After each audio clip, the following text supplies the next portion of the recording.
Hello বন্ধুরা, আরও একটি ভিডিওতে তোমাদের সামনে হাজির হলাম আজকে। তো আজকের ভিডিও যেটা নিয়ে বানাচ্ছি সেটা হচ্ছে জাস্টিন ট্রুডো, কানাডার প্রাইম মিনিস্টার। সে আজ পদত্যাগ করবে।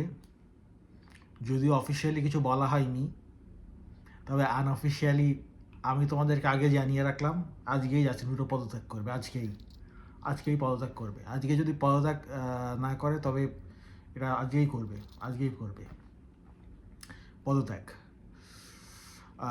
তবে হ্যাঁ, এবং গতকাল কানাডার যে ডেপুটি প্রাইম মিনিস্টার সে পদত্যাগ করেছে, এবং আজকে জাস্টিন ট্রুডো পদত্যাগ করে হয়তো পার্লামেন্ট ডিসলভ করে একটা আর্লি ইলেকশন কানাডাতে হতে পারে। আমরা একটা আর্লি ইলেকশন দেখতে পারি, আর্লি ইলেকশন কানাডাতে।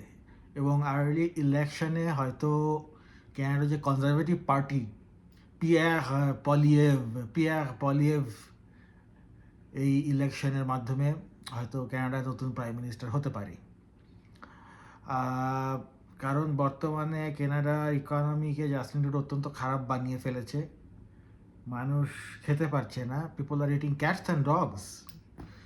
ইয়ের কথা মতো কি বলে, ডোনাল্ড ট্রাম্পের মতো যদি আমি বলতে চাই। হ্যাঁ, মানুষ খেতে পাচ্ছে না, সবাই ফুড ব্যাংকে লাইন লাগাচ্ছে। ইকোনমিকে শেষ করে দিয়েছে এই জাস্টিন ট্রুডো, এই লিবারাল গভর্নমেন্ট। এটার ফলে যে বাঙালিদের তো অলরেডি ইন্টারন্যাশনাল স্টুডেন্টদের জন্য ভিসা পাওয়া একটু কঠিন হয়ে গেছে, এবং পিএফ পলিও আসার ফলে আরও কঠিন হবে বাংলাদেশি ইন্টারন্যাশনাল স্টুডেন্টদের জন্য, বা যারা পার্মানেন্ট রেসিডেন্সি পেতে চায় তাদের জন্য ব্যাপারটা আরও কঠিন হয়ে দাঁড়াবে। কারণ যা পিয়াক পলিয়েভ অলরেডি বলেছে যে যারা ইমিগ্রেশন সিস্টেমকে পুরোপুরি চেঞ্জ করে নতুন করে সাজাবে, এবং এর ফলে যেটা হতে পারে হয়তো এই যে এক্সপ্রেস এন্ট্রি এ ধরনের যে সিস্টেমগুলো আছে এগুলো হয়তো পুরোপুরি বন্ধ হয়ে যেতে পারে। বন্ধ হয়ে হয়তো অন্য এটাকে রিডিজাইন করে অন্য কোনো ধরনের ইমিগ্রেশন সিস্টেম হয়তো ইন্ট্রোডিউস করতে পারে এই গভর্নমেন্ট। কারণ বর্তমানে যে পরিমাণ ইন্টারন্যাশনাল স্টুডেন্ট বা যে পরিমাণ ইমিগ্রান্ট আছে, বিশেষ করে যে পরিমাণ টেম্পোরারি রেসিডেন্ট আছে, এটা ক্যাপাসিটির বাইরে চলে গেছে। এটা বর্তমানে ক্যাপাসিটির বাইরে। কানাডা যে এত পরিমাণে নিতে পারে না, এর চেয়ে বেশি পরিমাণে লোক চলে এসছে।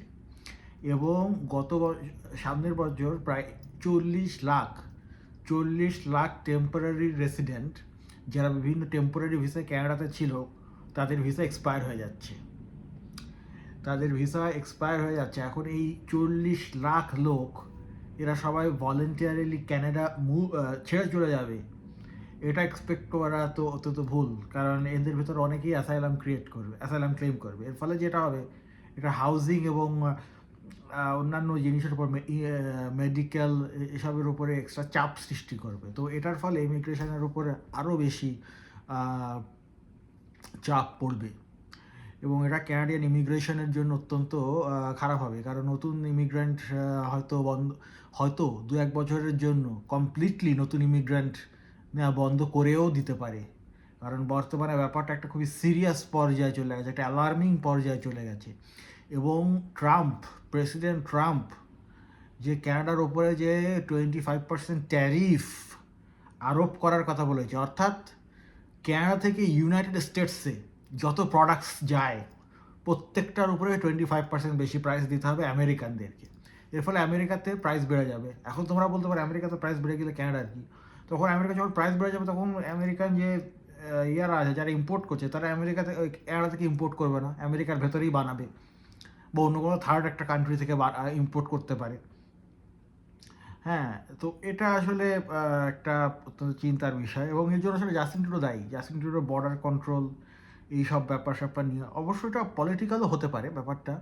ট্রাম্পের ব্যাপারটা পলিটিক্যাল হতে পারে, যেহেতু ট্রাম্প একজন কনজারভেটিভ, অর্থাৎ রিপাবলিকানরা কনজারভেটিভ, মানে রাইট উইং পলিটিশিয়ান, এবং জাস্টিন ট্রুডো একটা এক্সট্রিম লেফট। তো হয়তো সেই কারণে ডোনাল্ড ট্রাম্প ট্রুডোকে পছন্দ করছে না, এবং এ কারণেই হয়তো এটা একটা ট্যাকটিক হিসাবে সে ইউজ করেছে। এবং ডোনাল্ড ট্রাম্প তো কানাডাকে ইউনাইটেড স্টেটস অফ আমেরিকার একটা স্টেট হিসাবে বানাতে চায়, এবং সেটা আমি সাপোর্ট করি। যদি কানাডা ইউনাইটেড স্টেটস অফ আমেরিকার একটা স্টেট হয় আমি অত্যন্ত খুশি হব।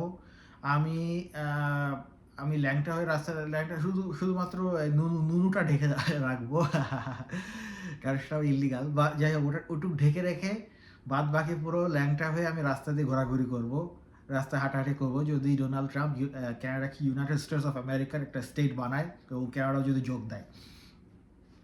তো ডোনাল্ড ট্রাম্প অলরেডি জাস্টিন ট্রুডোকে গভর্নর বলে অ্যাড্রেস করেছে একটি টুইটে।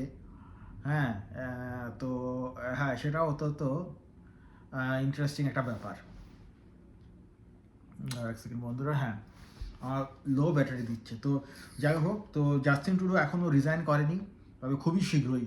আমি তোমাদেরকে বললাম যে হ্যাঁ জাস্টিন ট্রুডো রিজাইন করতে যাচ্ছে আজকে, এখন অফিসিয়ালি করেনি কিন্তু আমি তোমাদেরকে বললাম, কারণ আমি ভেতরের খবর জানি। আমি তোমাদেরকে বললাম যে জাস্টিন ট্রুডো আজকেই আর কয়েক ঘন্টার ভেতরেই পদত্যাগ করবে।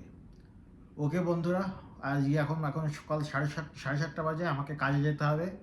সকালে উঠে আমি নিউজটা পেলাম এবং পেয়ে আমি আসলে ভিডিওটা বানালাম। তো আজকে এ পর্যন্তই বন্ধুরা, দেখা হবে আরেকটি ভিডিও নিয়ে খুবই শীঘ্রই। ততক্ষণ পর্যন্ত বাই বাই।